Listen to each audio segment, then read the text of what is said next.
Selamat sore teman-teman media. Kali ini kita bersama dengan Sir Daniel Peterson, Silaban. Kita bakal bahas nih topik yang penting mengenai ekonomi global. Temanya Trump versus everybody, ke arah mana ekonomi dunia bergerak. Oke Sir, sebelum kita masuk nih ke pembahasan lebih dalam, boleh dong Sir jelaskan dulu apa itu perang dagang, ekonomi global, dan kenapa masyarakat umum seperti kami mahasiswa itu harus ngeh atau care, peduli sama isu-isu global gitu, Sir? Oke, makasih Ayub. Jadi teman-teman Istok dan para follower akun Istok. Jadi saya di sini menjelaskan sedikit tentang semacam sejarah daripada perang dagang ya teman-teman. Jadi kalau perang dagang ini sendiri sebenarnya ini sudah lama, jadi sudah bertahun-tahun yang lalu. Perang dagang ini bisa dibilang adalah kompetisi ekonomi antara dua negara yang diawali oleh US sama China pada waktu itu. Karena pada waktu itu dua negara ini kan merupakan negara yang merupakan kita bisa bilang pusat kekuatan ekonomi dunia. Mereka itu saling bersaing untuk mendapatkan dominasi ekonomi dunia, dan pada saat itu memang Cina itu mengandalkan mereka produk yang murah, tenaga kerja yang murah, diplomasi ekonomi internasional yang begitu gencar. Amerika melihat ini sebagai sebuah ancaman. Ancamannya seperti apa? Ancamannya itu adalah Amerika ini melihat bahwa Cina ini sudah mulai menggusur ekonomi mereka. Jadi itu produk-produk lokal Amerika mulai digantikan Cina. Produk-produk yang dalam memproduksi produk-produk atau jasa itu bahan-bahannya mulai digantikan dengan bahan-bahan Cina, tenaga kerja dari Cina. Bahkan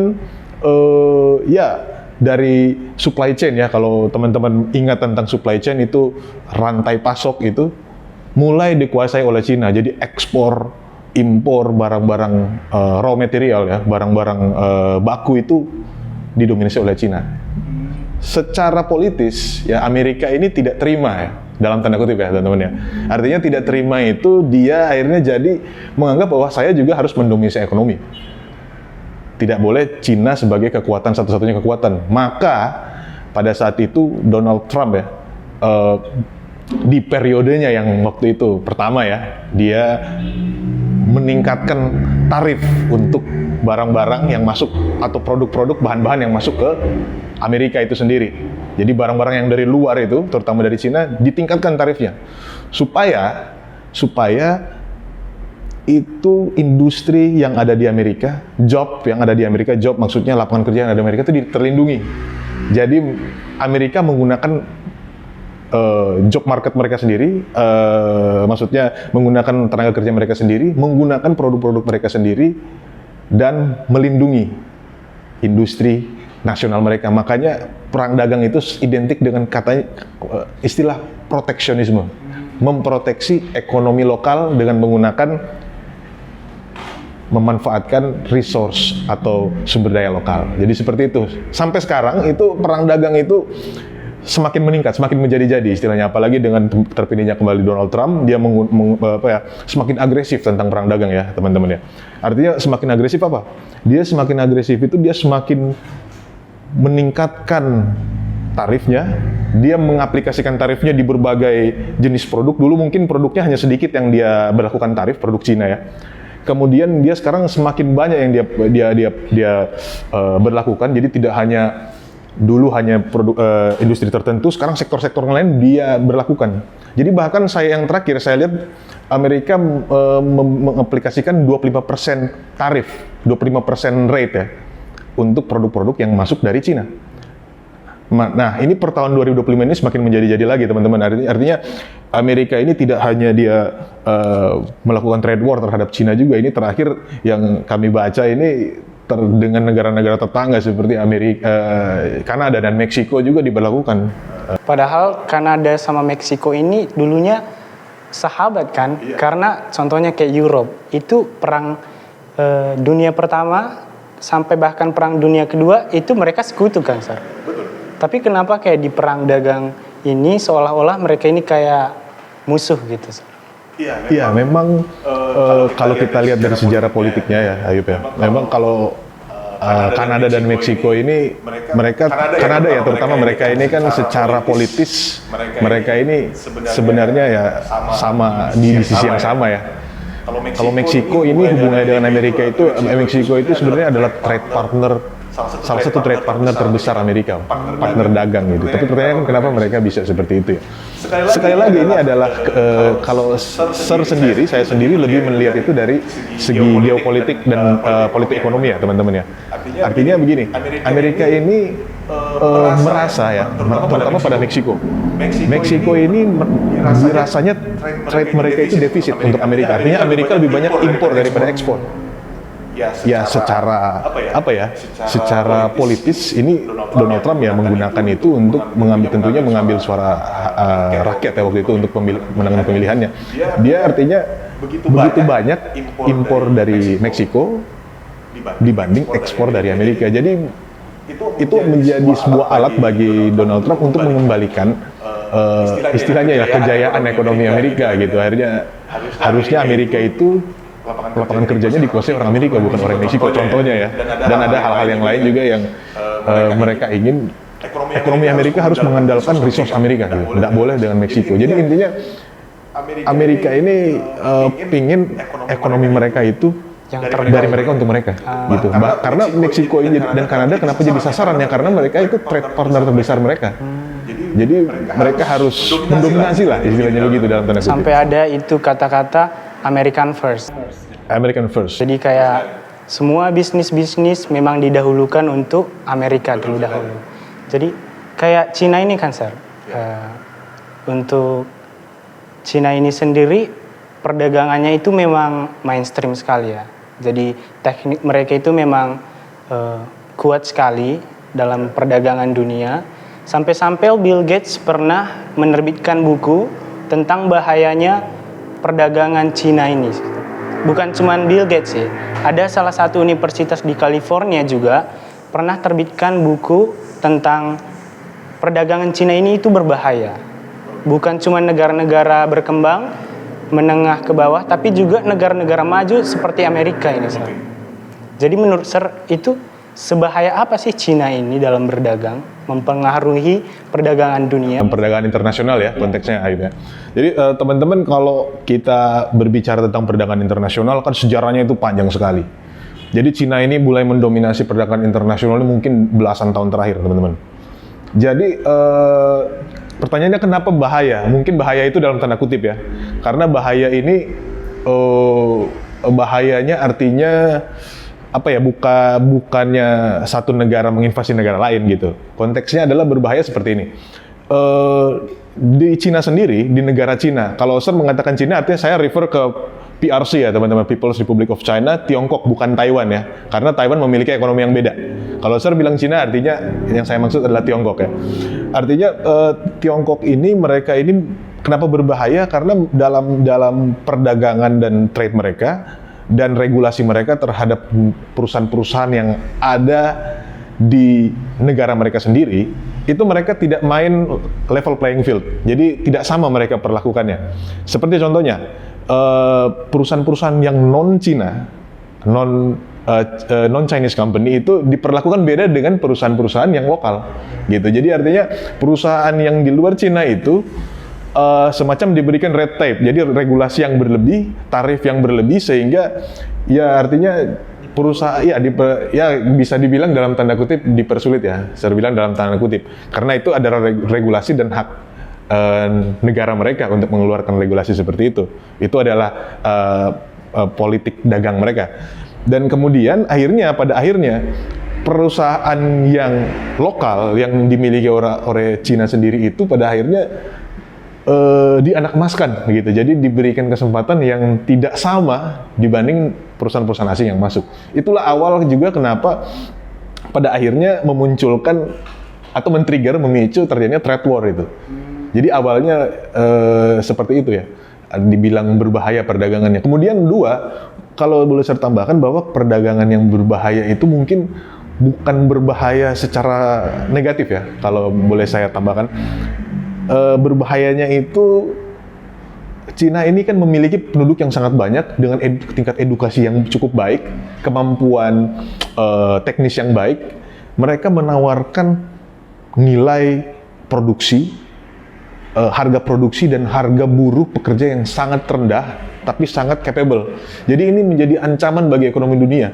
Maksudnya ancaman dalam arti kompetisi ya, bukan ancaman negatif ya. Jadi istilahnya persaingannya jadi seakan wah Cina punya ya keuntungan ekonomis of scale ya, skala ekonomi yang lebih baik, harga produksi dan harga buruh yang lebih baik. Jadi dibanding negara yang lain, mereka bisa pasang harga lebih rendah. Jadi otomatis ekonomi dunia bisa bergantung ke mereka. Kira-kira begitu. Kalau American First ini kan, Sir, itu kan Trump ini fokusnya untuk melindungi bisnis lokal kan ya. Sampai ini tadi kayak TikTok itu di-ban, memang harus milik orang Amerika supaya legal. Nah, kalau menurut Sir dengan tarif-tarif yang berlebihan ini, apalagi ke China memang kayak contohnya baja nih, 25%. Sekalipun sebenarnya Amerika bukan pangsa pasar utama mereka, baja, tapi tetap aja ini menunjukkan kalau Amerika ini benar-benar serius menghadapi perang dagang dengan Cina toh. Jadi menurut Sir efektif nggak sih dengan cara ini? Karena kita lihat juga nih kayak baru-baru ini tadi Cina balas ini, Tiongkok balas dengan mengenakan tarif lagi dengan pangan dari Amerika itu impor yang dari Amerika ke Cina itu dikenakan tarif lagi. Ini benar-benar menyusahkan petani yang di Amerika kan, Sir. Jadi sebenarnya dengan pengenaan tarif-tarif yang ugal-ugalan ini menurut Sir bagaimana? Kalau mungkin ada beberapa poin ya yang Ayub angkat tadi ya. Pertama, kalau mungkin ugal-ugalan, Sir melihat itu ya sebagai pengamat ekonomi keuangan ya. Dan saya juga melihat dari sisi perdagangan internasional ini ya memang sesuatu yang lumrah gitu dalam sebuah perang dagang ya. Artinya ini melakukan ini juga bersaing melakukan ini. Jadi seakan ugal-ugalan gitu. Jadi ini sebenarnya ugal-ugalan ini lebih tepatnya dilihat sebagai sebuah persaingan yang ketat dalam ekonomi gitu. Kedua, misalnya America First ya. America First ini sebenarnya semacam jargon politik ya. Ayo ya teman-teman. Artinya semua hal yang berhubungan dengan ekonomi Amerika harus Amerika punya. Terutama teman-teman dalam teknologi kaitannya sama TikTok tadi.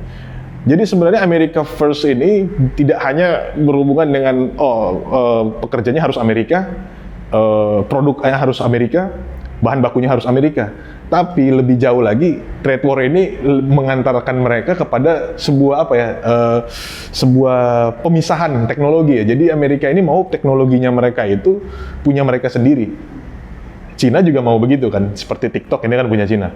Amerika ya dengan perusahaan-perusahaan besarnya Google dan segala macam itu maunya mereka itu punya teknologi sendiri. Mereka tidak mau data konsumen mereka atau bahkan pangsa pasar konsumen teknologi mereka itu dikuasai Cina gitu. Jadi seperti itu. Jadi kalau misalnya juga ditanyakan tadi petani ya begitu, petani di Amerika disusahkan gitu misalnya. Ya kalau masalah petani disusahkan ya itu sudah menjadi menjadi sebuah konsekuensi mungkin ya jadi dari perang dagang ini. Jadi memang ada sektor-sektor tertentu yang akhirnya susah begitu. Karena mungkin barang yang mereka ekspor ya jadi akhirnya nggak laku lagi. Misalnya nggak laku gini, seperti US trade partner terbesar mereka itu salah satunya Cina. Kalau nggak salah Cina ketiga terbesar. Kalau petani petani Amerika tidak bisa produk dari pertanian Amerika diekspor ke Cina. Cina memberlakukan tarif yang besar ya sudah otomatis tidak laku. Cina akan cari negara lain untuk mengekspor produk yang sama kan. Jadi pasti itu adalah konsekuensi dari sebuah perang dagang. Jadi Trump menyelamatkan bisnis lokal tapi di sisi lain petani yang disusahkan. Karena kayak petani jagung, petani kedelai baru-baru ini tadi kita lihat di media itu mereka mulai speak up di media sosial mengenai bagaimana Trump ini kurang bijak dalam perang perdagangan karena artinya adil juga buat Cina untuk mengenakan tarif karena Cina ini mengenakan tarif balik ke bahan pangan Amerika itu karena Trump sendiri yang memulai kan Sir ya. Jadi dikasih lagi tarif besar ke produk atau bahan pangan Amerika. Akan menyusahkan begitu ya, petani jagung dan lain-lain gitu ya. Mungkin ya pertanyaannya gimana, apakah efektif gitu? Efektif nggak sih? Efektif atau tidak?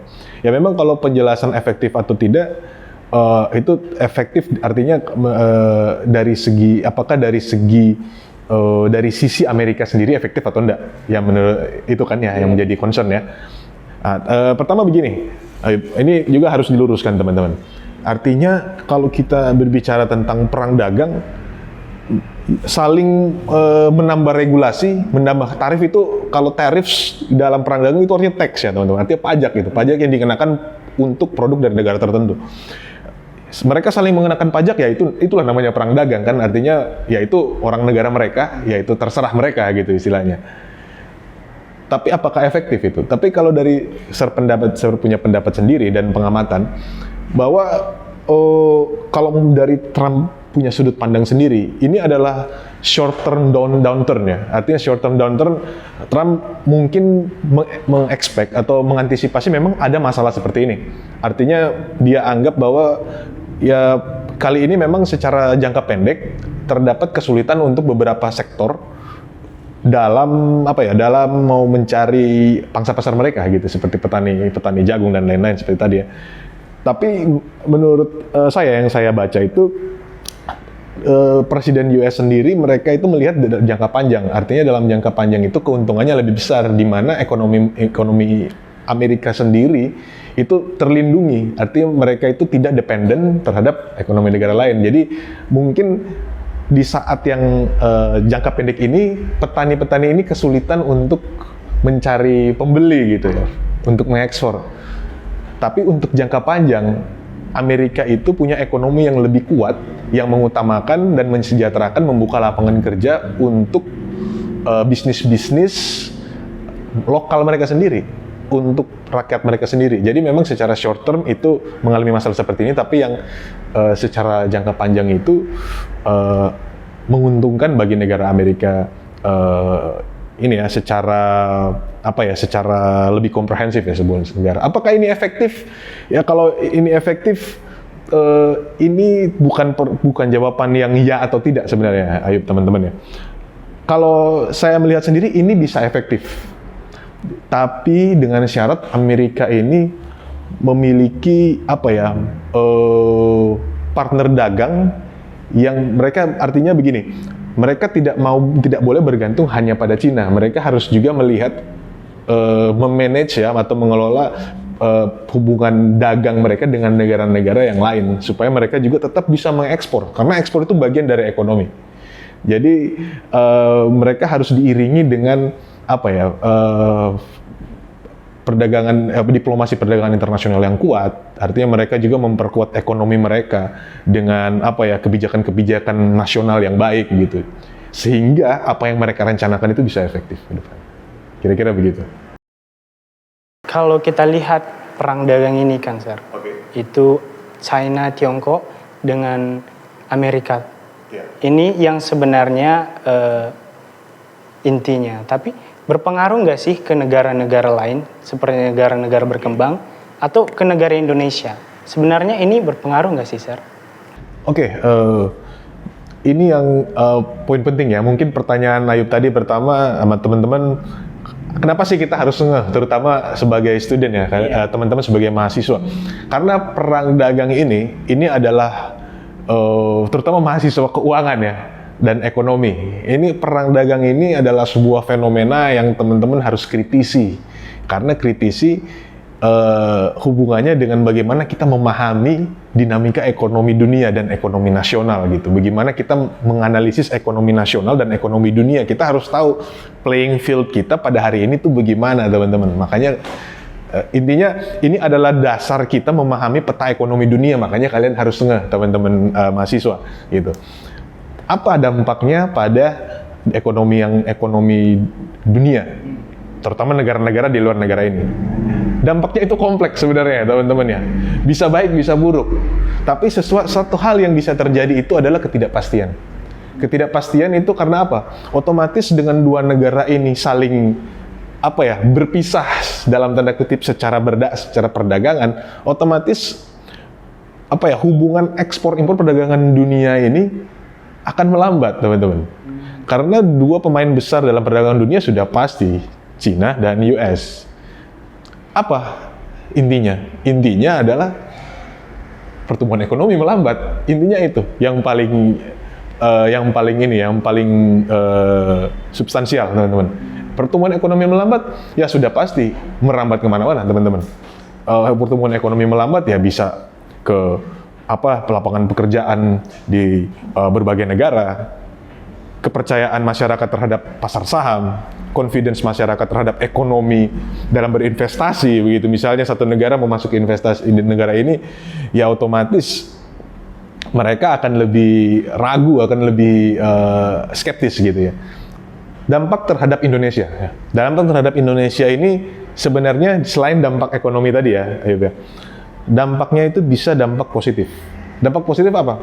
Misalnya Indonesia sendiri itu trade partner terbesarnya adalah Cina dan US. Ya. Misalnya contohnya Amerika. Amerika akan membutuhkan dari Cina itu banyak barang-barang, terutama barang-barang yang berhubungan dengan yang berhubungan dengan teknologi ya. Biasanya Amerika itu mengimpor teknologi dari Cina.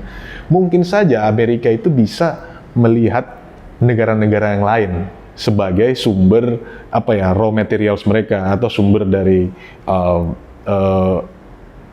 sumber mereka untuk impor. Jadi Indonesia itu sebenarnya bisa jadi alternatif dari Cina. Jadi Amerika itu bisa saja mereka tidak melihat Cina untuk sektor tertentu, malah mereka datang ke ASEAN gitu. Salah satunya Indonesia sebagai alternatif untuk dijadikan partner dagang gitu kan. Begitu juga yang sama terjadi pada Cina. Cina kan juga mengimpor bahan-bahan baku dari Amerika kan, yang kemudian akan diproses. Kalau mereka terjadi gap dalam dagang, mereka itu bakalan cari negara-negara ASEAN juga untuk jadi partner. Jadi Indonesia itu bisa jadi alternatif dari kedua negara ini dalam berdagang. Jadi impact-nya adalah mereka datang ke Indonesia untuk berdagang. Tapi pertanyaannya, apakah ekonomi kita siap gitu? Seperti itu. Karena kalau kita lihat, Indonesia udah resmi bergabung di BRICS ya. Berbicara mengenai partner perdagangan nih.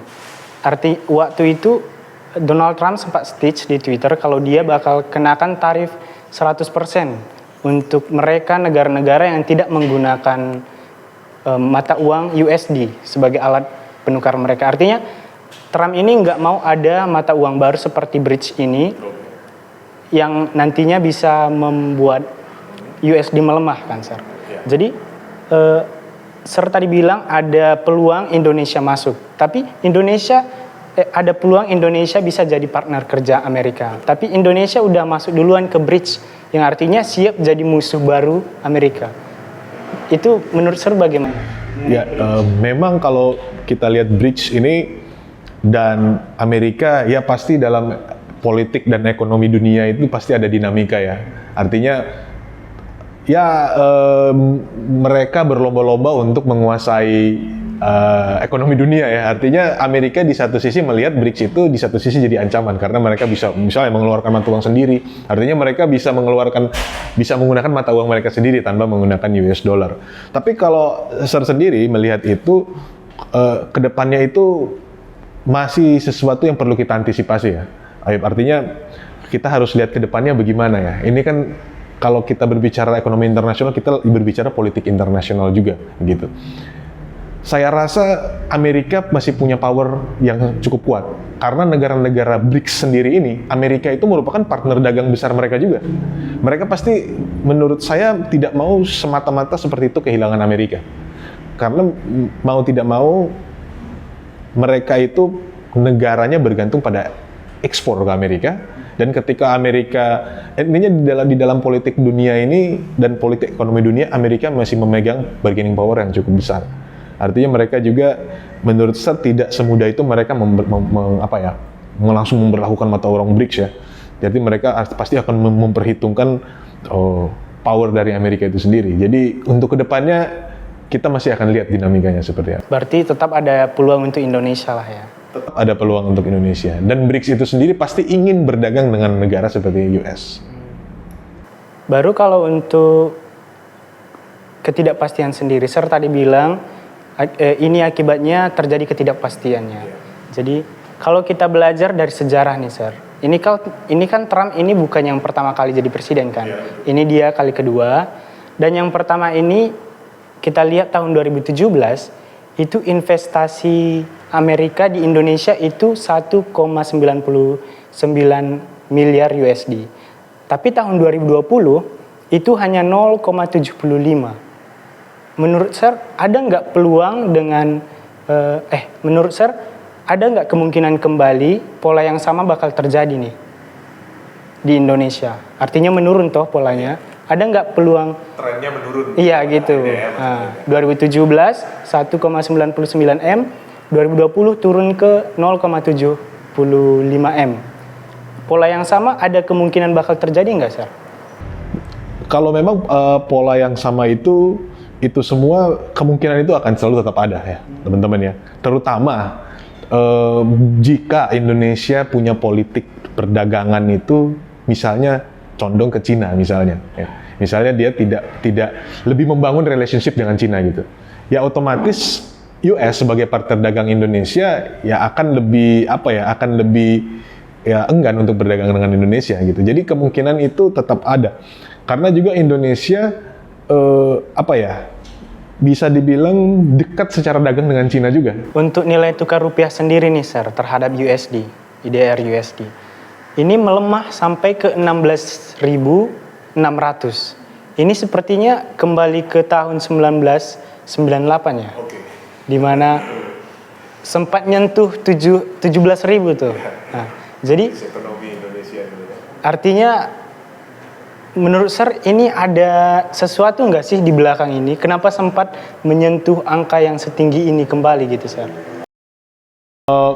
Kalau kita bicara tentang nilai tukar ya teman-teman ya, Ayub, nilai tukar itu secara fundamental dia itu yang berlaku itu adalah hukum supply and demand. Jadi teman-teman harus paham bahwa fundamental daripada kenapa bisa 16.600 hampir 17.000 itu adalah supply and demand. Artinya yang bisa saya jelaskan bahwa kalau dia kenapa bisa sampai gini, ya bisa dibilang singkatnya bahwa Indonesia lebih banyak mengimpor daripada mengekspor dibanding Amerika sendiri terhadap Indonesia gitu. Artinya mata uang dolar sangat diperlukan begitu. Jadi lebih banyak rupiah yang membeli dolar begitu. Kenapa bisa begitu? Ya karena Indonesia ya banyak mengimpor. Karena ketika Indonesia mengimpor, dia membeli dolar dengan rupiahnya. Jadi bisa dibilang bahwa pada beberapa tahun terakhir dari dari nilai tukar Indonesian rupiah terhadap dolar itu berapa tahun terakhir, artinya Indonesia punya tingkat impor atau tingkat membeli USD itu semakin tinggi terhadap dolar gitu, terhadap barang Amerika begitu. Artinya Indonesia sendiri ya seharusnya ya meningkatkan nilai ekspor mereka kalau mereka ingin lebih memperkuat. Kalau misalnya apakah ada kejadian tertentu? Kejadian tertentu itu bisa saja seperti misalnya sebuah krisis ekonomi ya, gitu misalnya dalam tahun 98 gitu. Dan juga bisa hal-hal yang berhubungan dengan kepercayaan masyarakat terhadap ekonomi Indonesia gitu. Misalnya dalam beberapa tahun terakhir masyarakat internasional jadi tidak confidence terhadap kepercayaan terhadap ekonomi dan situasi sosial politik Indonesia itu berkurang. Itu bisa saja berpengaruh ya. Itu bisa juga berdampak para investor atau para spekulator ya, mereka memegang uang rupiah, tapi mereka akhirnya menjual rupiah itu. Jadi rupiah, ya merasa tidak aman ya, mereka memegang uang rupiah. Artinya maksudnya tidak aman secara investasi ya gitu ya. Kira-kira bisa begitulah penjelasan dasar dan tambahannya gitu. Baru untuk investasi sendiri nih, Sir. Baru-baru ini tadi IHSG itu anjlok ke 5%-nya, di bawah 5% nih. Ini peristiwa ini sudah pernah terjadi sebelumnya sih, di tahun 2008, 2020. Tapi kalau kita lihat, itu memang ada peristiwa besar. Jadi kayak 2020 memang ada COVID-19. Kayak sekarang ini turun, ini kayak nggak ada yang signifikan gitu, Sir. Kita nggak tahu nih apa yang sedang terjadi, tapi tiba-tiba drop gitu, Sir. Menurut Sir, ada nggak sih sesuatu di belakang yang masyarakat umum itu nggak tahu gitu? Iya, memang kalau kita membicarakan sebuah apa ya, kalau bisa dibilang ini justru mini crash, ya crash kecil dalam tanda kutip ya dalam stock market ya teman-teman. Kalau kita bicara stock market itu pastinya secara umum ya, secara umum itu berbicara tentang kepercayaan lagi, confidence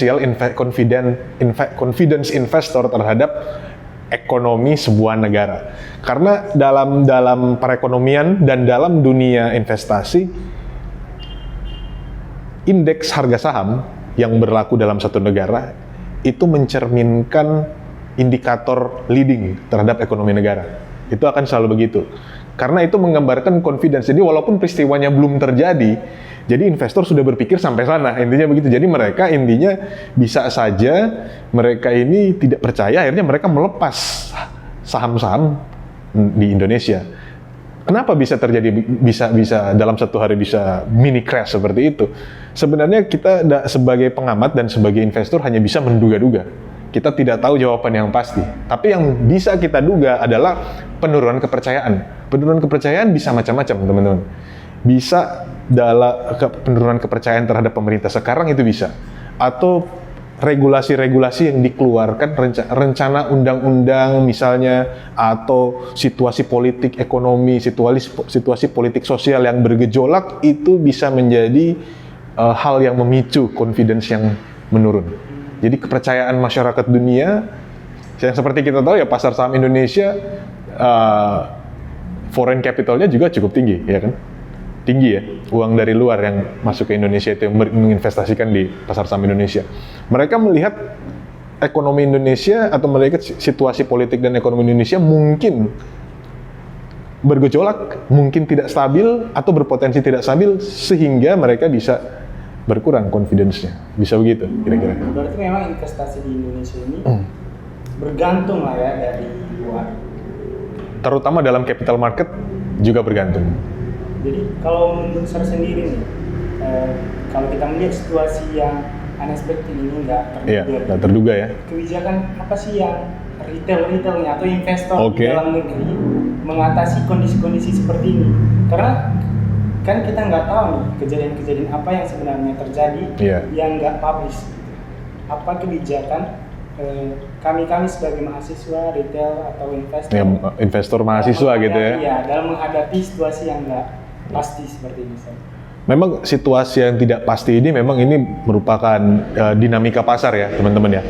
Artinya sekali lagi kalau kita berbicara tentang kepercayaan investor terhadap satu negara itu adalah persepsi mereka. Jadi mereka mempersepsikan situasi Indonesia ini ya tidak stabil dalam persepsi mereka ya. Artinya pengaruh mereka melepas saham Indonesia akhirnya turun dalam satu hari. Mungkin itu adalah akumulasi dari persepsi mereka sehingga turun, jelek dia turun. Tapi kalau dari segi apa ya? Artinya kan dari segi mahasiswa sendiri, teman-teman sebagai investor muda, retailer muda ya. Ya sudah pasti kalau yang saya sebagai akademisi, sebagai dosen kalian juga menekankan bahwa kalian juga harus punya money management yang baik pada sebenarnya. Itu adalah fundamental yang tidak bisa kalian ganti. Artinya bahkan saya merekomendasikan tidak hanya punya diversifikasi money management yang di dalamnya ada diversifikasi tidak hanya pada saham-saham dari berbagai sektor gitu. Karena kalau kita berbicara tentang IHSG itu sudah secara average itu sudah kena semua. Artinya kalian juga harus bisa menggunakan aset kelas yang lain, instrumen yang lain. Jadi kalian bisa kombinasikan portfolio kalian dengan hal yang lebih defensif, misalnya emas gitu, contohnya, atau obligasi. Jadi kalian harus bisa, intinya harus bisa, teman-teman kalau memang serius dalam membangun portfolio atau mendalami itu ya harus bisa mendalami juga, mengkonstruksi atau membangun portfolio yang solid. Karena kalau resiko pasar yang seperti ini, ya jawabannya hanya diversifikasi. Jadi teman-teman mahasiswa memperdalam atau merambah aset kelas atau instrumen investasi yang lain. Hanya itu jawabannya. Jadi kayak emas ini memang selalu membentuk all time high ya. Kayak tadi pagi dia membentuk all time high baru. Jadi udah sampai ke 3.070. Ya, pada dasarnya teman-teman kalau melihat emas itu juga harus melihat itu sebenarnya sebagai instrumen hedging ya teman-teman ya. Jadi artinya emas ini jangan sampai Anda menganggap bahwa emas ini saya mau meraup keuntungan dengan bertrading emas. Jadi yang lebih baik itu kalian mengkombinasikan semua itu. Jadi tidak hanya emas, tidak hanya saham, tapi Anda kombinasikan menjadi satu portfolio. Jadi seperti itu. Oke, Sir. Jadi kita udah banyak bahas nih tentang ekonomi dunia, mulai dari Trump, China, sampai ke Indonesia juga pengaruhnya, dampaknya. Jadi sekarang menurut Sir nih, kami minta saran atau nasihat dari Sir. Hal-hal apa yang bisa kami lakukan nih sebagai mahasiswa? Karena nanti kami bakal menjadi penerus bangsa tentunya ya. Menghadapi gejolak seperti ini, karena sekalinya sampai-sampai ada ini istilah Indonesia gelap ya, Indonesia gelap. Ada yang bilang kalau IHSG itu turun karena Indonesia gelap. Nah, ini artinya kan masyarakat Indonesia ini mudah terpengaruh dari media kan ya. Jadi ada nggak saran Sir untuk kami nih sebagai mahasiswa menghadapi kejadian-kejadian seperti ini, apalagi kayak mahasiswa sekarang itu memang ketergantungan sama media kan ya. Jadi dari Sir sendiri bagaimana nih kebijakannya? Nah, kalau teman-teman sama Ayub bertanya nasihat saya sebagai akademisi ya, sebagai dosen kalian ya, dan sebagai pengamat lah ya, pengamat ekonomi dan manajemen. Sebenarnya kalau dalam konteks yang Ayub berikan tadi banyak ini kalau mau dibilang nasihatnya. Kira-kira mungkin lebih banyak nasihatnya kalau di kelas mungkin. Tapi kalau di sini saya hanya membagi atas 3 aja nasihat. Pertama, kalian sebagai mahasiswa, sebagai students ya. Pertama, kalian harus menghadapi seperti Ayub katakan tadi gejolak media lah. Artinya bagaimana kalian bijaksana menghadapi media. Menghadapi konten-konten dari media. Pertama, teman-teman saya dorong kalian untuk kritis, oke? Kritis. Artinya kritis bukan berarti asal ngomong tapi ya. Kalian itu harus kritis, tanggap, saksikan berita, tapi jangan langsung melihat itu dari satu perspektif yang digiring media, oke? Jadi teman-teman ketika melihat sebuah tayangan atau konten dari media, kritisi menggunakan kemampuan kalian sebagai mahasiswa. Artinya kritisi itu dengan sisi akademis, lihat itu dari berbagai perspektif ya. Misalnya ada kebijakan ini, apakah kebijakan ini baik atau buruk? Ya gitu. Kemudian kalau teman-teman melihat itu sebagai ini bagaimana ini? Cut ini? Hah? Mau lanjut? Oh, oke. Mulai tadi di-cut ya kita ini. Oh, oke. Soalnya terpikir Jansen semua bilang cut ini. So biru tuh. Nah, oke, kita lanjut ya. Jadi kalau untuk saran pertama, teman-teman mahasiswa kritis terhadap isu-isu harus. Tapi kritis itu jangan kritis yang salah. Artinya kritis dengan menggunakan penalaran, dengan intelijensi Anda melihat ini dari berbagai sisi. Ketika sesuatu muncul, apakah ini mendatangkan kebaikan, kerugian di sini, tapi ada kebaikan di sini. Jadi intinya saya menekankan kritisisme, tapi juga dengan intelijensia, intelektualitas. Jadi tidak kritis buta, berkoar-koar tapi tidak buta. Kedua, kalau teman-teman juga, saya yakin teman-teman mahasiswa ini bukan orang yang gagap media, artinya kalian bisa membedakan sebuah informasi itu benar atau salah, baik dalam konteks kalian sebagai investor muda, kalian sebagai seorang mahasiswa yang kritis, saya yakin kalian bisa terhindar dari hoax, kalian bisa dengan baik melihat media mana yang konten mana yang benar, mana yang tidak benar. Kemudian nomor 2, saya memberikan nasihat sebagai teman-teman investor ya, misalnya karena ini dalam konteks e-stock, pastinya dalam menghadapi gejolak politik ekonomi dunia, gimana kalian sebagai investor? Karena kalau ekonomi dan politik dunia itu terlalu besar dan tidak bisa kalian kontrol, teman-teman. Itu adalah sebuah fenomena yang kalian harus terima, harus accept, itu dia. Bagaimana caranya kita mengaccept itu? Kita memanage risiko. Jadi teman-teman e-stock, saya senang sekali karena teman-teman mempunyai kemampuan finansial literasi yang sangat tinggi, saya yakin, tapi tetap kembangkan pengetahuan kalian. Artinya bagaimana memanage risiko dengan baik. Memanage risiko dengan baik artinya kalian bisa membangun portfolio yang baik dalam investasi kalian. Ya, ini kan konteks teman-teman klub pasar saham kan. Jadi kalian harus tetap mendalami, mempelajari dengan lebih ya kalian kan masih muda, jadi mungkin ada kesalahan-kesalahan sedikit, tidak apa-apalah. Tapi kesalahan itu akan menjadi bekal kalian ke depannya menjadi seorang investor-investor yang lebih dewasa, lebih bijak gitu ya ke depannya. Jadi terus dalami, terus mempelajari tentang bagaimana membuat portfolio yang baik. Kemudian ketiga, teman-teman mahasiswa secara umum dalam menghadapi job market gitu, atau dalam menghadapi seluruh tantangan-tantangan dalam kalian berkarir ke depannya kan, maksudnya ya. Kalian kalau berkarir ke depannya, saya selalu menyarankan bahwa kalian jangan hanya puas dengan pencapaian sekarang. Misalnya Ayub mungkin masih tahun kedua, oke? Masih semester 4, jadi masih panjang perjalanan, teman-teman yang lain sudah semester 6, semester 8. Mungkin kalau Ayub sendiri masih panjang perjalanan, tapi teman-teman yang mungkin semester 6, semester 8, tidak lama lagi mereka akan masuk ke dalam pasar pekerjaan. Persaingan sangat ketat, teman-teman. Sekarang pekerjaan, kalau ekonomi melambat, semakin susah cari kerja. Orang yang akan mendapatkan kerja lebih banyak itu, baik kalian dalam dunia investasi atau dalam profesional biasa, kalian harus punya skill yang lebih. Jadi tidak hanya puas dengan sarjana ekonomi, kalian harus punya skill-skill tertentu. Skill berorganisasi, Anda sudah join e-stock, sudah sangat baik. Semakin banyak lagi berorganisasi, semakin banyak Anda dapat pengalaman. Kemudian tambahkan course.